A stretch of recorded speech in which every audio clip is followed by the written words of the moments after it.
Assalamualaikum warahmatullahi wabarakatuh. Perkenalkan, nama saya Agus Nurroman Soleh dengan NIM 240321110054. Nah, di sini saya akan menjelaskan analisis UJT independen. Nah, dan uji ANOVA, yaitu yang pertama kita masukkan data produksi padi Jawa Timur pada bulan April dan bulan Mei.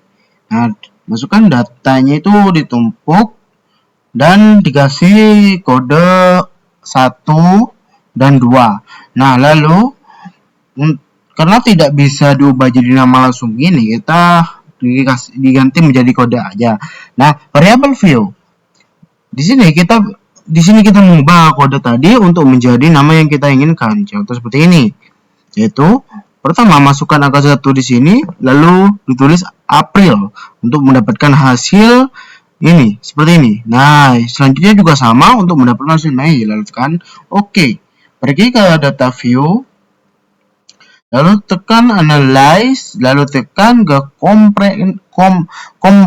compare means, lalu pergi ke independent sample T, lalu lihat.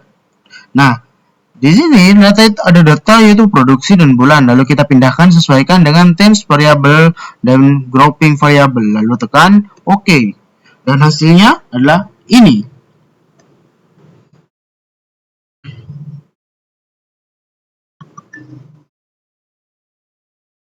Nah, yaitu hasilnya. Nah, bulan statis pada April N-nya 30 dan pada Mei juga N-nya 30.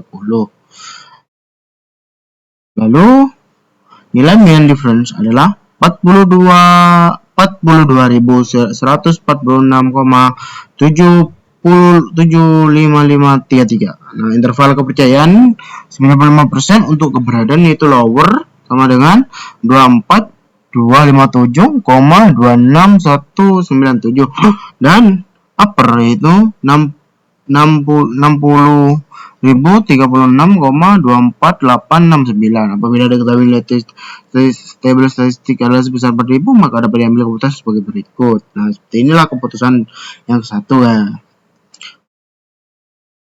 Dasar pengambilan keputusan 2. Nah, seperti yang kita lihat seperti ini.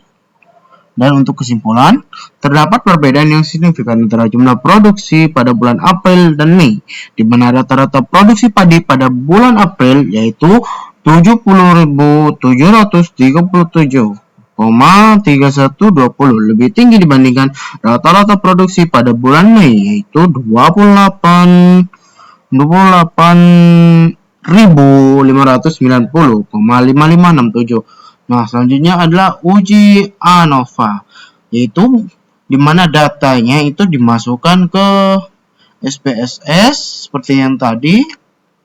Nah, kemudian seterusnya dan sampai untuk hasilnya. Nah, contohnya seperti ini, di mana data dari Excel itu dimasukkan ke SPSS.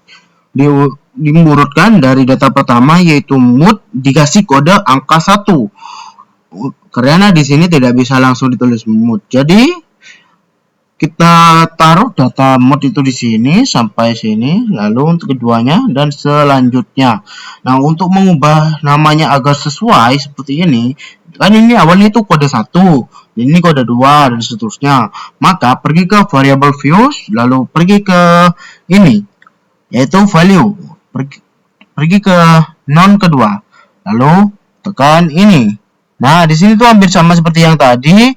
Masukkan angka 1 untuk, lalu di sini tulis mood agar seperti ini. Nah, angka satunya itu angka 1 tok seperti ini. Nah, tanpa ditambahin titik 00, hanya satu ini aja. Dan untuk seterusnya itu sama, tinggal disesuaikan. Nah, untuk selanjutnya itu tekan data view, lalu analyze, pergi ke compare means, lalu pergi one way ANOVA karena kita akan menghitung ANOVA-nya.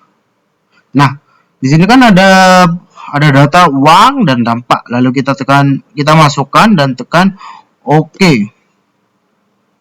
Lalu muncullah data seperti ini. Nah, yaitu ANOVA dan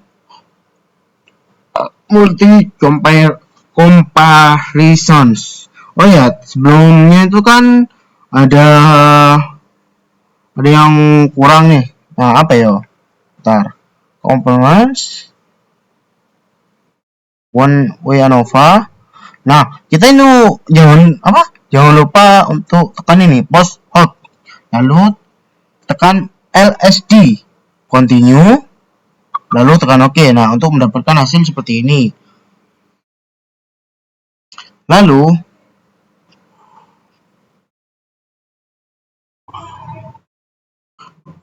informasi output tabel ANOVA adalah tabel yang menguji apakah terdapat perbedaan pengaruh uang saku per bulan yang signifikan antara tiga jenis dampak, yaitu mood, kesehatan, dan konsentrasi.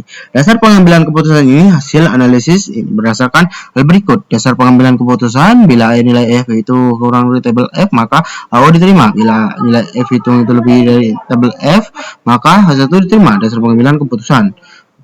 Begitu pula selanjutnya dan keputusan. Berdasarkan dasar pengambilan keputusan 1, diketahui bahwa nilai F hitung adalah sebesar 1,546 dan karena nilai itu lebih kecil dari F table sekitar 3,10 untuk DF sama dengan 2 dan 85 pada A sama dengan 0,05, maka HO diterima. Nah, apakah ini betul 1,54? Kita lihat datanya. Nah, untuk F itu adalah 1,546 seperti yang ada di data. Untuk kesimpulan, tidak terdapat perbedaan yang signifikan dalam frekuensi penggunaan antara jenis dampak dari uang jajan per bulan terhadap mood, kesehatan, dan konsentrasi. Karena hasil uji ANOVA tidak menunjukkan perbedaan yang signifikan, maka uji lanjut LSD sebenarnya tidak diperlukan. Namun, bila tetap dilakukan, uji ini bertujuan untuk melihat apakah ada perbedaan antara dua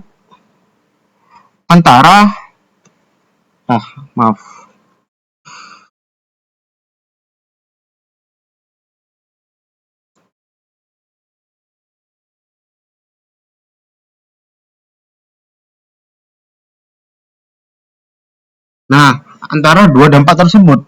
Lanjut ke uji lanjut LSD, multiple comparisons. Nah, hipotesis yang diajukan, HO tidak dapat diperbedakan frekuensi dampak pengaruh uang jajan per bulan yang signifikan antara tiga jenis dampak. H1 terdapat perbedaan frekuensi dampak pengaruh uang jajan per bulan yang signifikan antara tiga jenis dampak. Pengambilan keputusan. Nah, pengambilannya itu seperti ini, guys. Teman-teman, keputusannya perbandingan mood versus kesehatan sama dengan kesehatan sama dengan 0,175. HO diterima. Perbandingan mood versus konsentrasi belajar sama dengan 0,104. HO diterima. Dan untuk selanjutnya sama seperti ini.